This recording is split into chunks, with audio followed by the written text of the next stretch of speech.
Ça fait plusieurs jours que le diable m'attaque à cause de ce message. C'est un message que le Seigneur me fait monter dans mon cœur et veut que tu entendes ça. Un message que j'ai reçu durant une prédication de l'homme de Dieu, Samuel Kamwanga. Ces derniers temps, quand je regardais le monde, j'ai vu que le monde explosait. Une injustice augmentait, que ce soit par exemple au Congo ou ailleurs dans le monde. Et le Seigneur me faisait comprendre qu'au travers de ces événements, il est en train de parler à l'église. Mais l'église ne comprend pas. Il me disait, il est temps qu'une armée d'épouses s'élève dans ces nations. Il existe plusieurs dimensions dans la relation avec Dieu. Mais la dimension la plus élevée, c'est la dimension de l'épouse. Je m'explique. Dans le livre de Jacques, la Bible nous dit, vous demandez, vous ne recevez pas parce que vous demandez mal, dans le but de satisfaire vos passions. Demander dans ses prières à Dieu, c'est pas un problème. Mais Dieu a besoin des gens qui sont plus matures que ça. Dieu cherche des gens matures. Et il me disait, tu sais, tu peux reconnaître la maturité d'une personne au travers de ses prières. Les gens que Dieu cherche en ces derniers temps, c'est des gens qui viennent vers Dieu, qui demandent à Dieu comment je peux te servir. Beaucoup de gens comprennent pas c'est quoi aimer Dieu. Aimer Dieu, c'est pas le chanter. Aimer Dieu, c'est pas le louer. Aimer Dieu, c'est pas prier. Tout ça, ce sont que des expressions de l'amour de Dieu. Aimer Dieu, c'est se donner. C'est pour ça que la Bible nous dit, Dieu a tant aimé le monde qu'il l'a donné.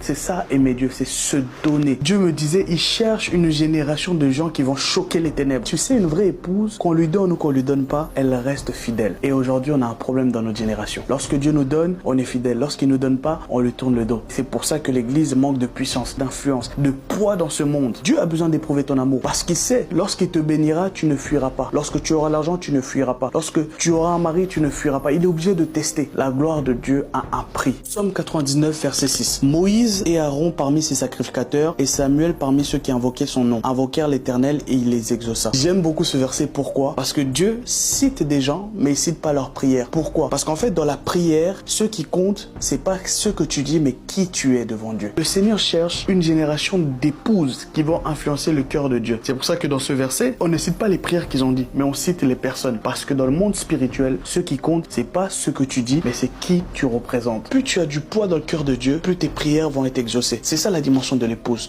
C'est plus tu t'élèves de la relation avec Dieu, plus tes prières vont être exaucées. La Bible nous dit que la prière du juste a une grande efficacité. La prière du juste, c'est ça, c'est la prière de l'épouse. La prière de l'épouse ne loupe pas. La prière de l'épouse détruit les ténèbres. La prière de l'épouse est comme une épée tranchante. Par exemple, Exode 32, verset 12. Le peuple d'Israël commet beaucoup de péchés, etc.